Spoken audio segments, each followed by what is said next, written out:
मन को शांत करने की कला है। स्वीकार करो, देखो और समझो। जब तुम जीवन को स्वीकार करते हो, मन को बिना जज किए देखते हो और ज्ञान के प्रकाश में उसे समझते हो, तब भीतर से शांति प्रकट होती है। गीता कहती है योगस्थः कुरु कर्माणि, यानी शांति में रहकर कर्म करो। कर्म करो पर भीतर शांति बनाए रखो। यही ध्यान का सार है, यही जीवन का सार है। जीवन का सबसे बड़ा युद्ध बाहर नहीं, भीतर चलता है। बाहर की लड़ाइयां तलवारों से लड़ी जाती हैं, लेकिन मन की लड़ाई विचारों से। कितना अजीब है ना। आज मनुष्य के पास सब कुछ है, घर है, साधन है, मोबाइल है, इंटरनेट है, मनोरंजन है, पर फिर भी मन अशांत है। क्यों? कभी सोचा है हमारे भीतर इतनी हलचल क्यों है? क्यों नींद में भी दिमाग भागता रहता है? क्यों छोटी सी बात हमें बेचैन कर देती है? यही है मन की अशांति। मन की अशांति क्या है? श्रीमद् भगवद गीता में भगवान श्री कृष्ण ने कहा है अशांतस्य कुतः सुखम। जिसका मन अशांत है उसे सुख कहां से मिलेगा? मन की अशांति का अर्थ है जब हमारा मन वर्तमान क्षण में नहीं टिकता, बल्कि या तो भूतकाल के पश्चाताप में उलझा रहता है या भविष्य की चिंता में। आज का मनुष्य या तो कल की गलती याद कर रोता है या आने वाले कल से डरता है, पर आज जो उसके सामने है उसे जीना भूल गया है। मन अशांत तब होता है जब विचार, इच्छाएं और अपेक्षाएं मनुष्य को खींचने लगती हैं। जितना अधिक वह दुनिया को नियंत्रित करना चाहता है, उतना ही वह खुद से बाहर चला जाता है। भगवान बुद्ध ने कहा था root of suffering is attachment. दुख की जड़ आसक्ति है। जब हम किसी व्यक्ति, वस्तु या परिणाम से अत्यधिक जुड़ जाते हैं तो मन उसके अनुसार ही झूलने लगता है। अगर वह चीज मिल जाए तो मन हर्षित, अगर न मिले तो मन दुखी। यही आसक्ति का जाल है जो हमें बांधता है और भीतर से खाली कर ला देता है। बुद्ध ने बताया सच्ची शांति तब आती है जब हम वास्तविकता को वैसे ही स्वीकार करें जैसी वह है, बिना विरोध, बिना निर्णय। मनोवैज्ञानिक कहते हैं कि मन की अशांति तब पैदा होती है जब हमारे विचार और वास्तविकता के बीच संघर्ष होता है। जैसे हम चाहते हैं कि लोग हमें समझें, लेकिन वे नहीं समझते। हम चाहते हैं कि जीवन आसान हो, लेकिन वह कठिन निकलता है। हम चाहते हैं कि हमारे अनुसार सब कुछ चले, लेकिन नहीं चलता। और जब वास्तविकता हमारी उम्मीदों से नहीं मिलती तो कॉन्फ्लिक्ट शुरू होता है। यही मेंटल डिस्टर्बेंस यानी अशांति है। इसलिए शांति का पहला कदम है स्वीकार करना, एक्सेप्टेंस।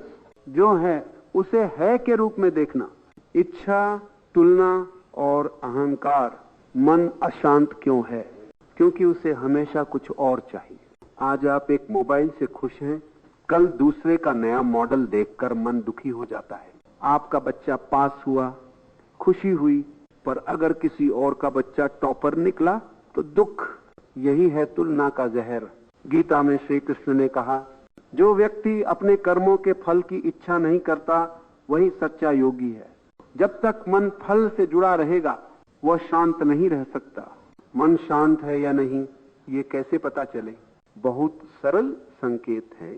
अगर आप बिना कारण बेचैन महसूस करते हैं, मन अशांत है। अगर आप वर्तमान में टिक नहीं पा रहे, मन अशांत है। अगर आपकी खुशी दूसरों पर निर्भर है, मन अशांत है। अगर आप नींद में भी सोचते रहते हैं, मन अशांत है। शांति का मतलब ये नहीं कि जीवन में समस्याएं न हो। शांति का मतलब है समस्याओं के बीच भी स्थिर रहना। जैसे गहरे समुद्र में तूफान ऊपर होता है पर नीचे पानी शांत रहता है, वैसे ही बुद्धिमान व्यक्ति का मन बाहर की हलचल में भी भीतर से स्थिर रहता है। एक कहानी, एक बार एक राजा ने एक चित्रकार से कहा मुझे सबसे सुंदर चित्र बनाकर दिखाओ जो शांति को दर्शाए। चित्रकार ने 2 चित्र बनाए। पहले में था शांत झील, नीला आकाश, सफेद बादल और उड़ते पक्षी। राजा बोला ये तो सुंदर है। दूसरा चित्र था भयंकर तूफान, बिजली, वर्षा और पहाड़ के बीच एक दरार में छोटा सा पक्षी अपने घोंसले में सो रहा था। राजा ने कहा यही सच्ची शांति है, क्योंकि शांति का अर्थ है तूफान के बीच स्थिर रहना। निष्कर्ष, मन की अशांति का कारण बाहर नहीं, हमारे भीतर है। और जब तक हम भीतर की यात्रा नहीं करेंगे तब तक शांति हमें नहीं मिलेगी। गीता कहती है मनुष्य स्वयं अपना मित्र है और स्वयं अपना शत्रु। अगर मन को नियंत्रित कर लिया तो वही मन तुम्हारा सबसे बड़ा साथी बन जाता है। इसलिए पहला कदम है अशांति को पहचानना। जब तक रोग की पहचान नहीं होगी औषधि का स्वाद नहीं मिलेगा। मन को शांत करने की कला क्या है? ध्यान, आत्मनिरीक्षण और ज्ञान के 3 द्वारों से कैसे भीतर की यात्रा शुरू होती है। मन को जीत लिया तो जीवन तुम्हारे चरण चूमेगा, क्योंकि सच्ची जीत भीतर की होती है। विकृति, एक्सेप्टेंस, शांति की यात्रा की शुरुआत स्वीकृति से होती है। बुद्ध ने कहा था व्हाट यू रेजिस्ट परसिस्ट। जिसे तुम ठुकराते हो वही तुम्हारा पीछा करता है। हम जीवन में बहुत कुछ स्वीकार नहीं करते। हम चाहते हैं कि सब कुछ हमारे अनुसार चले, पर जीवन किसी के आदेश पर नहीं चलता। मान लो किसी ने तुम्हारे साथ बुरा व्यवहार किया, तुम गुस्सा करते हो, सोचते हो, परेशान होते हो, पर क्या तुम स्थिति को बदल सकते हो? नहीं, लेकिन तुम्हारा दृष्टिकोण बदल सकता है।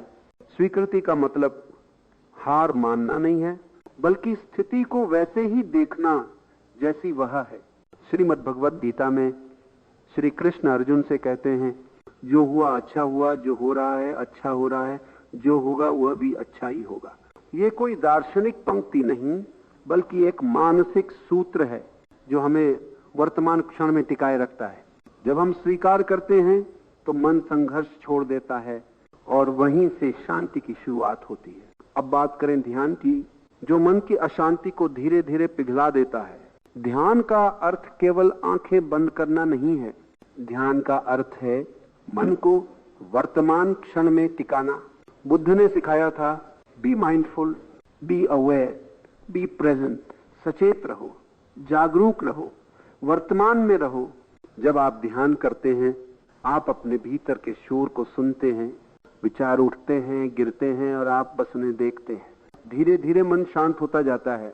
शुरू में ये कठिन लगता है क्योंकि मन एक बंदर की तरह है जो एक डाल से दूसरी डाल पर कूदता रहता है। पर जब आप रोज 10-15 मिनट ध्यान करते हैं तो ये बंदर धीरे धीरे थमने लगता है, और जब वह थमता है तब भीतर से शांति का प्रकाश निकलता है। मन का निरीक्षण, ऑब्जर्वेशन ऑफ माइंड। मन को जीतने की कोशिश मत करो, बस उसे देखो। ये बहुत गहरी बात है बेटा। जब तुम अपने विचारों को देखते हो तो तुम उनसे अलग हो जाते हो। तुम विचार नहीं हो, तुम विचारों के साक्षी हो। यही साक्षी भाव, विटनेस कॉन्शियसनेस, शांति का सबसे गहरा द्वार है। आधुनिक मनोविज्ञान में इसे कहते हैं मेटा अवेयरनेस, यानी सचेत अवलोकन। जब कोई नकारात्मक विचार आए उसे दबाओ मत, बस देखो, अरे यह भी एक विचार है। देखते देखते ही वह विचार अपना बल खो देता है। ज्ञान, अवेयरनेस, अंडरस्टैंड। ज्ञान का अर्थ केवल पुस्तकों से नहीं है, बल्कि आत्म जागरूकता से है। गीता में श्री कृष्ण कहते हैं ज्ञानेन तु तदज्ञानम येषानाशितमात्मनः। ज्ञान वह अग्नि है जो अज्ञान को जला देती है। जब तुम अपने भीतर झांकते हो और अपने विचारों, भावनाओं और कर्मों को समझते हो तो धीरे धीरे भ्रम मिटने लगता है। ज्ञान का प्रकाश जब भीतर जगता है तो बाहरी अंधकार का असर खत्म हो जाता है और वहीं से शांति का अनुभव होता है। एक ऐसी शांति जो परिस्थितियों पर निर्भर नहीं करती। आधुनिक जीवन में ध्यान की उपयोगिता। आज का जीवन तेज है, हर सेकंड नोटिफिकेशन, हर मिनट तनाव।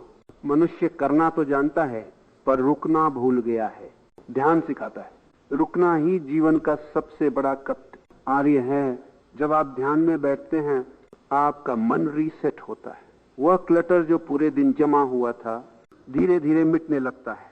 वैज्ञानिकों ने भी सिद्ध किया है कि रोजाना 15 मिनट का ध्यान तनाव को 60% तक कम कर देता है और मन की क्लैरिटी कई गुना बढ़ा देता है। ध्यान का सरल अभ्यास यदि तुम शुरुआत कर रहे हो तो बस इतना करो, एक शांत जगह पर बैठो, 2 आंखें बंद करो, 3 अपनी सांस पर ध्यान दो, 4 जब विचार आए उन्हें न रोकना, बस देखो, 5 फिर से सांस पर लौट आओ। धीरे धीरे तुम्हारा मन गहराई में उतरने लगेगा। जितना तुम अभ्यास करोगे उतनी भीतर की शांति प्रकट होती जाएगी। याद रखो, ध्यान कोई लक्ष्य नहीं बल्कि एक स्थिति है जहां तुम स्वयं से मिलते हो। अहंकार, तुलना और नियंत्रण की इच्छा से मुक्ति। जब हम शांति की बात करते हैं तो हमें पहले यह देखना पड़ता है कि अशांति की जड़ कहां है। मन की सबसे गहरी जड़ में 3 बंधन हैं, अहंकार, तुलना और नियंत्रण की इच्छा। ये तीनों ऐसे अदृश्य सांप हैं जो धीरे धीरे आत्मा की ऊर्जा को निगल लेते हैं। बाहर से हम मुस्कुरा रहे होते हैं पर भीतर लगातार ये 3 शक्तियां हमें बेचैन कर रही होती हैं। आओ इन तीनों को एक एक करके समझे। अहंकार क्या है? अहंकार यह शब्द सुनते ही हम सोचते हैं कि ये दूसरों में है, पर वास्तव में यह सबसे गहरी परछाई हमारे अपने भीतर है। गीता में श्री कृष्ण कहते हैं, अहंकारम बलम दर्पम कामम क्रोधम परिग्रहम। जो व्यक्ति अहंकार, बल, घमंड, वासना, क्रोध और संग्रह की प्रवृत्ति से मुक्त है वही शांत है। अहंकार क्या करता है? वह हमें मैं और मेरा के भ्रम में बांध देता है। मैंने किया, मेरे कारण हुआ, मुझे सम्मान क्यों नहीं मिला?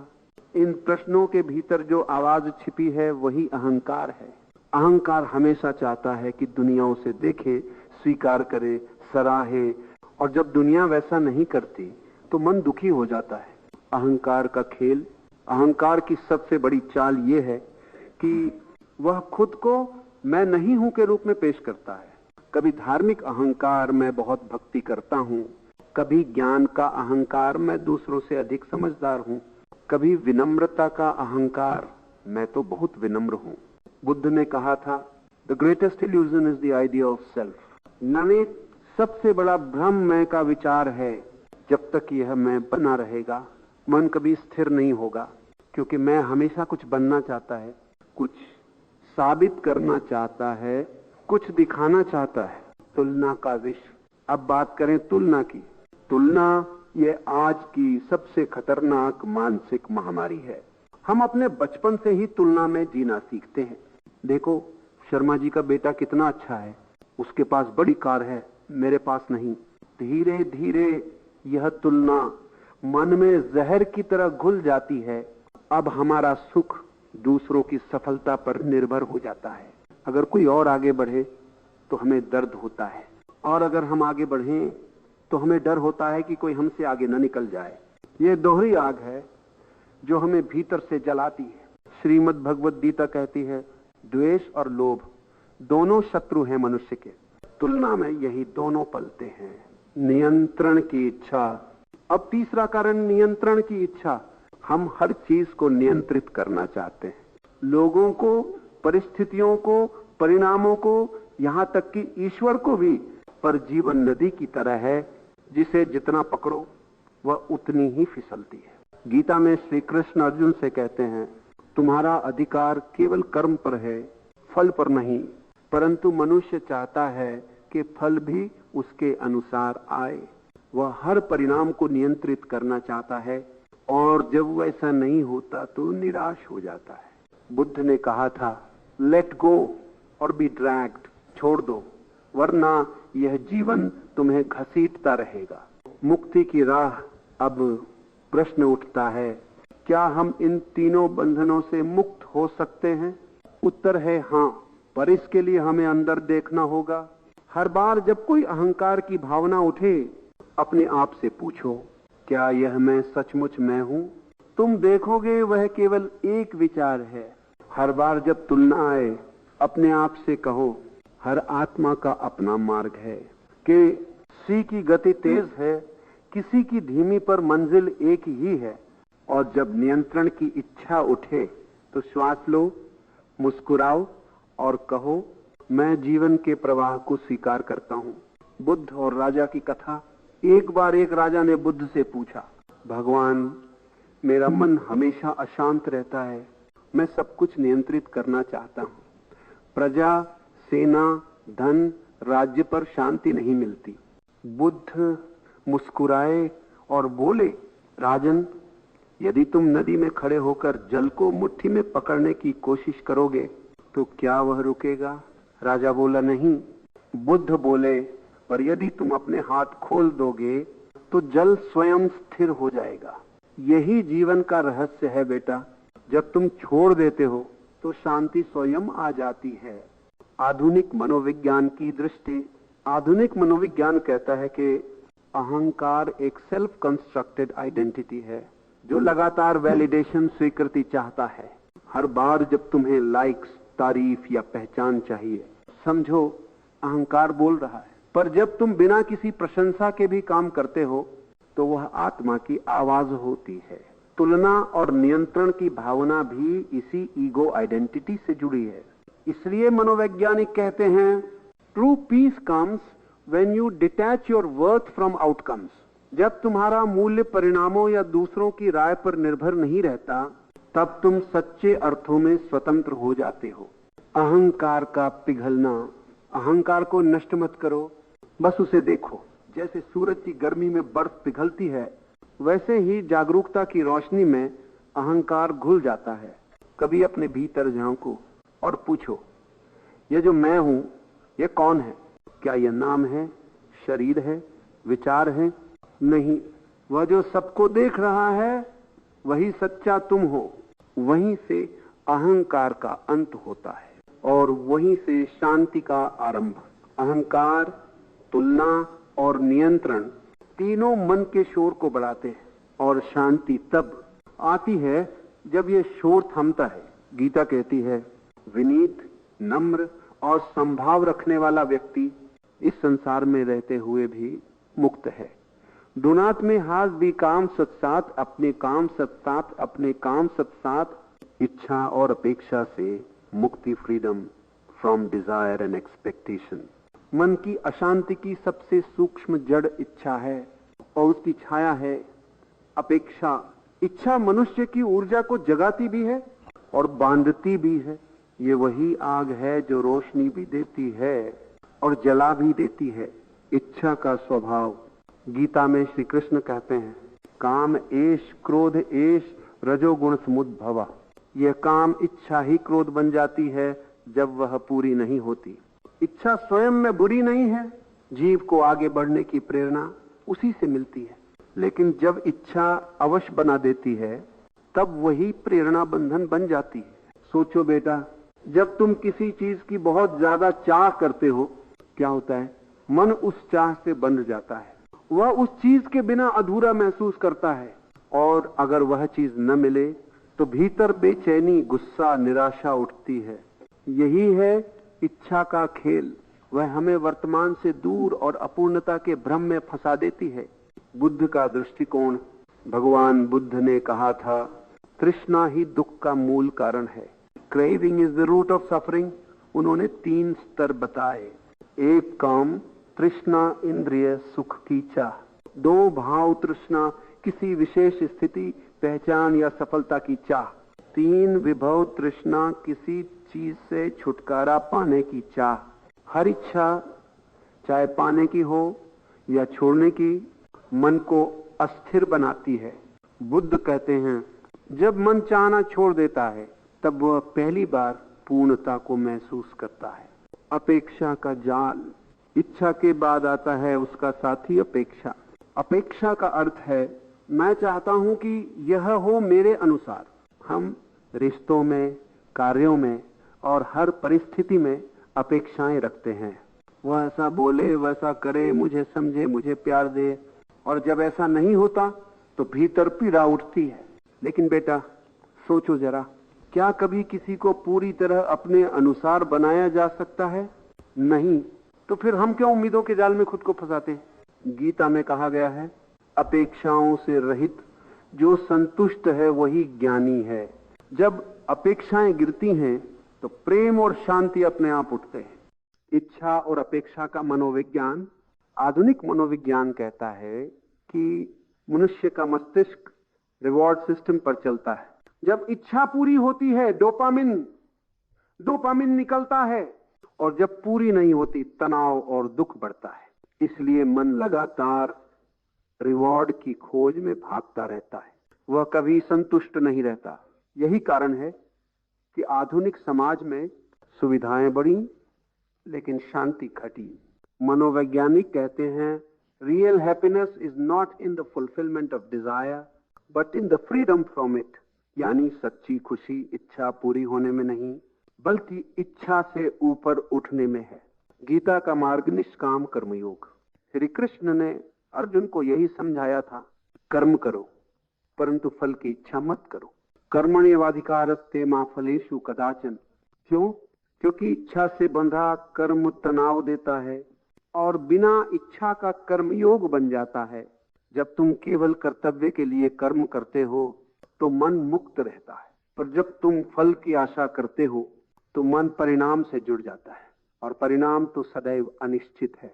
इसलिए हर इच्छा का परिणाम या तो दुख या डर, पर निष्काम कर्म शांति, संतुलन और स्वतंत्रता देता है। इच्छा से मुक्ति का अभ्यास। मुक्ति कोई अचानक घटना नहीं है, वह अभ्यास से आती है। एक, पहचानो कौन सी इच्छा तुम्हें बांध रही है। दो, स्वीकार करो कि यह स्वाभाविक है पर मैं इसका गुलाम नहीं। तीन, न देखो जब इच्छा उठती है तो भीतर क्या हलचल होती है। चार, सांस लो, गहरी सांस लेकर उस विचार को देखो बिना प्रतिक्रिया दिए। पांच, मुक्त करो, धीरे धीरे उस विचार को जाने दो। बुद्ध ने कहा था, desire is like a flame, you don't fight it, you just stop feeding it. जितना ध्यान भीतर जाएगा उतनी इच्छाएं स्वतः गिरने लगेंगी। एक कहानी, एक बार एक संत के पास एक व्यापारी आया। उसने कहा, गुरुदेव मैंने सब कुछ पाया, धन सम्मान परिवार, पर मन शांत नहीं रहता। संत मुस्कुराए और बोले, ठीक है तुम कल सुबह नदी के किनारे आना। अगले दिन व्यापारी आया। संत ने उसका सिर पकड़कर पानी में डुबो दिया। कुछ देर बाद जब व्यापारी हांफता हुआ बाहर निकला तो संत ने पूछा, जब तुम पानी में थे तो तुम्हें सबसे ज्यादा क्या चाहिए था? व्यापारी बोला, सांस।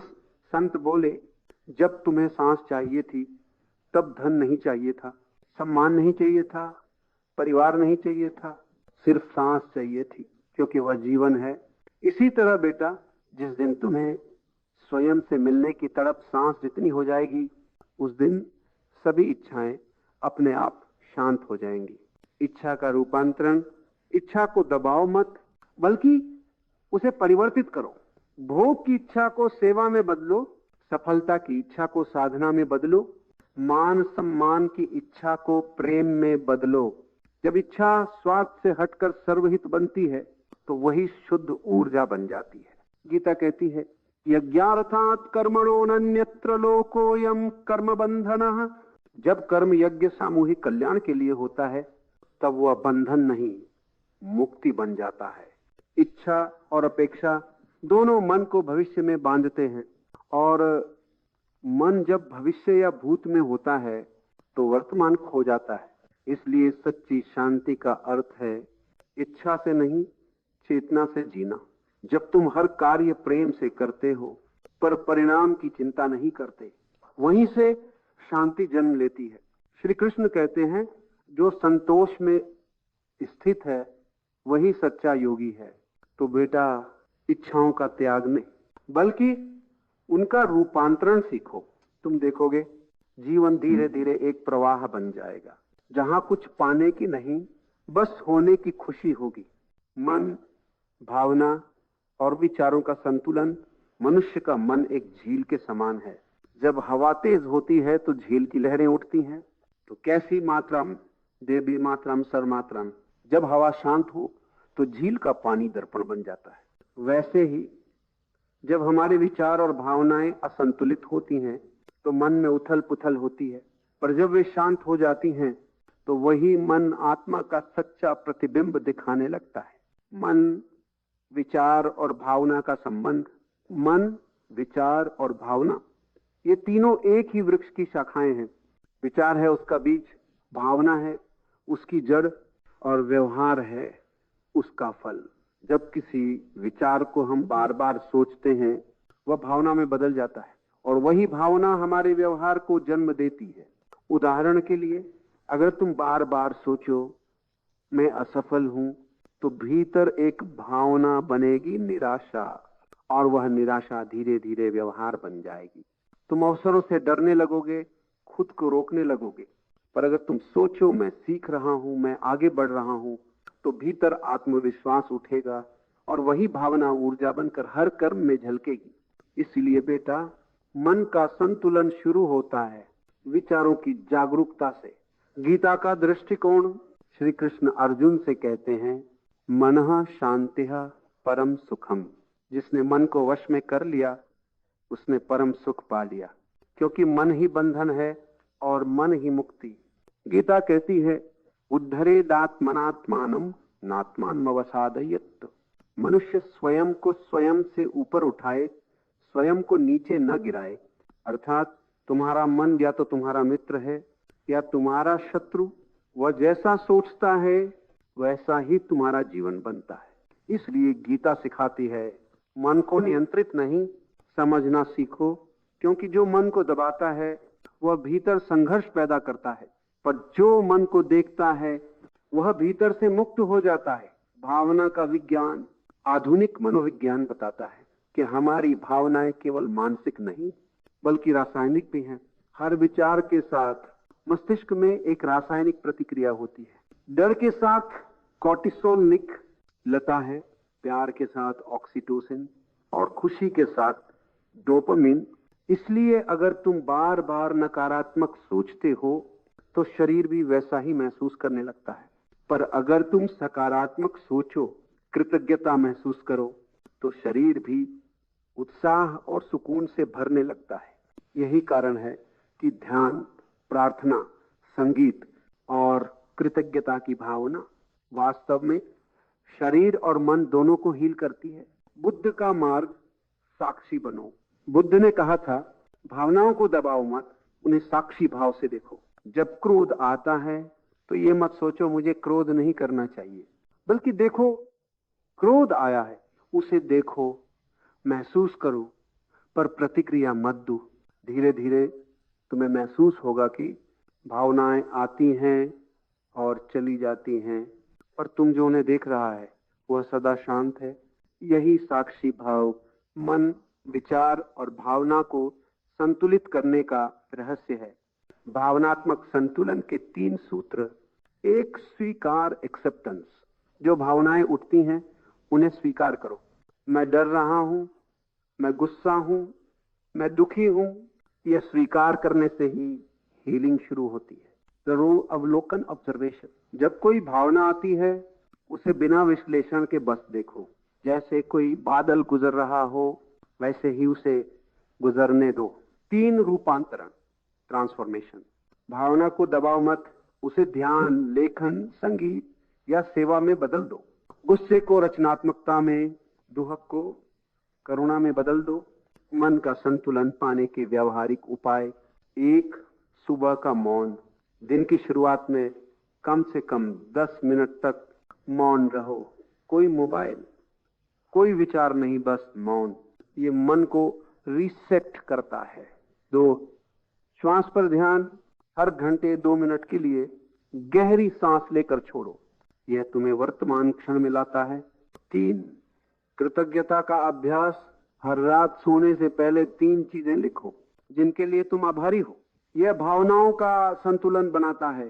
4, नेचर से जुड़ाव, पेड़ों, पक्षियों, हवा, मिट्टी। ये मन के सबसे बड़े चिकित्सक हैं। प्रकृति के संपर्क में रहो। 5, ध्यान और जप। दिन में 15 मिनट का ध्यान या किसी मंत्र का शांत जप मन को स्थिर कर देता है। एक कथा, एक शिष्य ने अपने गुरु से पूछा, गुरुदेव, मेरा मन बहुत विचलित रहता है, कभी खुशी, कभी दुख, कभी डर, कभी आशा। गुरु ने उसे 1 गिलास पानी में नमक डालने को कहा, फिर बोले, अब इसे पियो। शिष्य ने कहा, बहुत खारा है, पी नहीं सकता। गुरु मुस्कुराए, उसे लेकर झील के किनारे गए। कहा, अब वही नमक झील में डालो। शिष्य ने डाला। गुरु बोले, अब झील का पानी पियो। शिष्य ने पिया और कहा, यह मीठा है।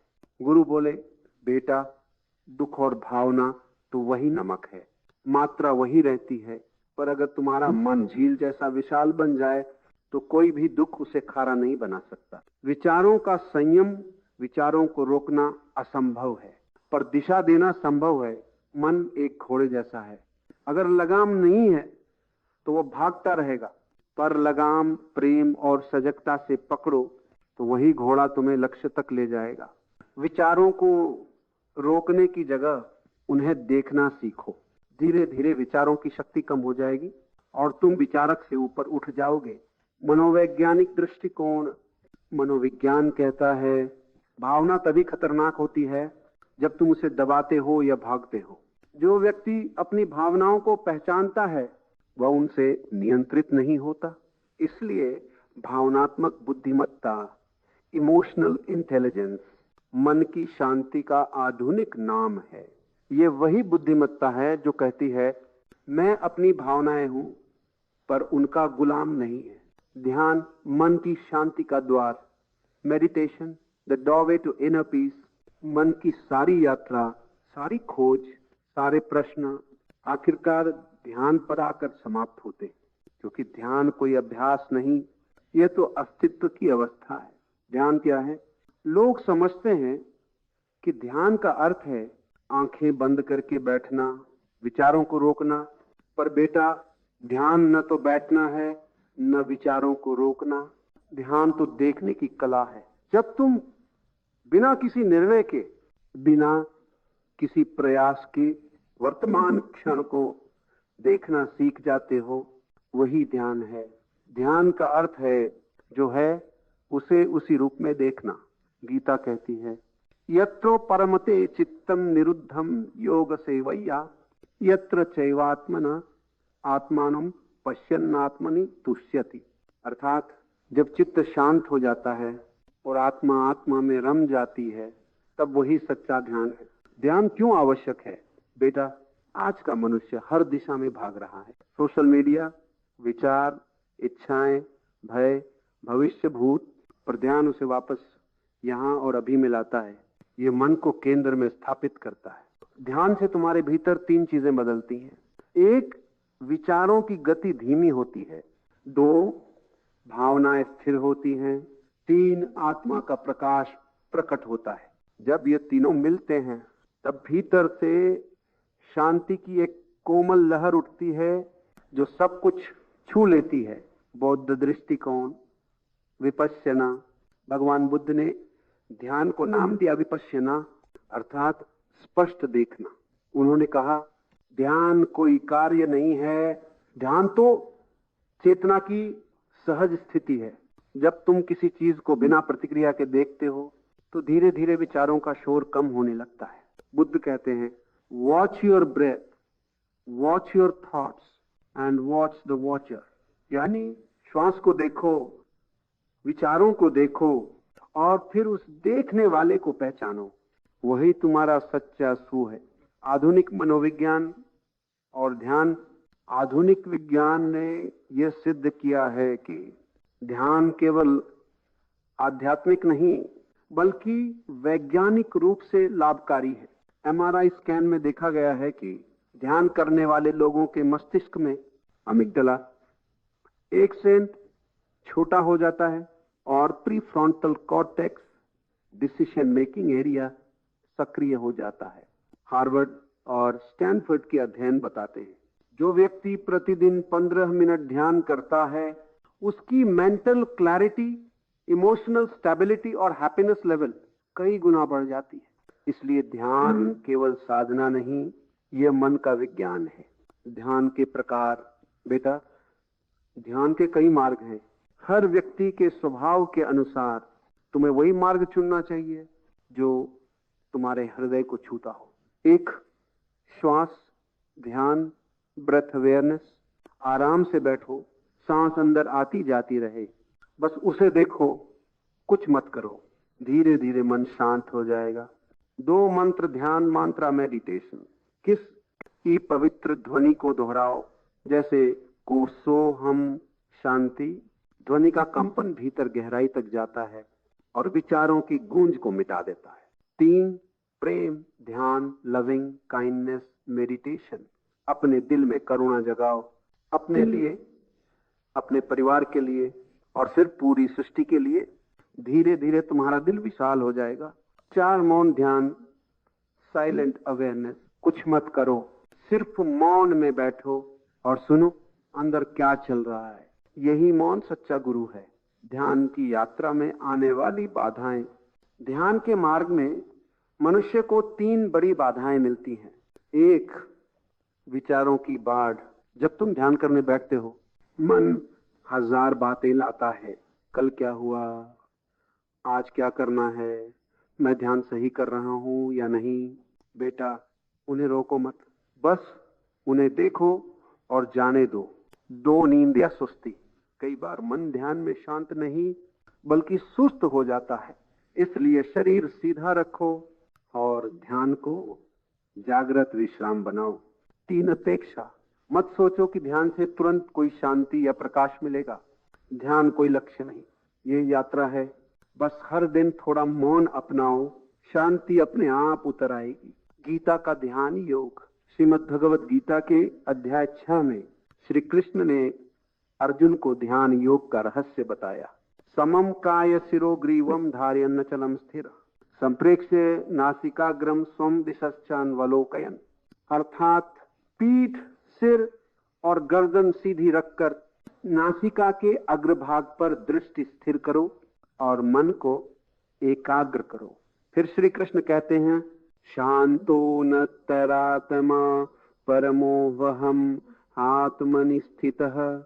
जब मन पूर्णतः शांत हो जाता है तब योगी स्वयं में परमात्मा को अनुभव करता है। बेटा, यही वह क्षण है जहां साधक और साध्य एक हो जाते हैं। ध्यान का अनुभव।